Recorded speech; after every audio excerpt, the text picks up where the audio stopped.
What's up, guys? Back to that theme of late summer. You know, this is Thursday for all you throwback fishermen. The punch game is definitely a good way to knock it out the park.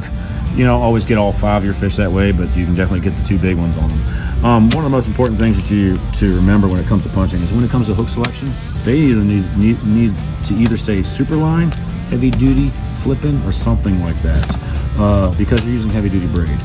One of the most important things I think when it comes to hook selection is to use the proper size hook with the size bait. You can use too big of a hook when it comes to punching as far as getting fish out. What I've learned over the years is that you don't want that weight in the end of that hook outside his mouth. That's going to grab any vegetation or any cover that you're trying to punch through and bring the fish out of. Another thing that you want to remember is provided that they just sit on it. Now, if they just take it and run with it, you have to set the hook. But give it a little bit of extra pause. It allows them to get that fish, that lure inside their mouth, the hook's further in, and like I said earlier, you're not gonna have all that hardware out trying to snag on everything else.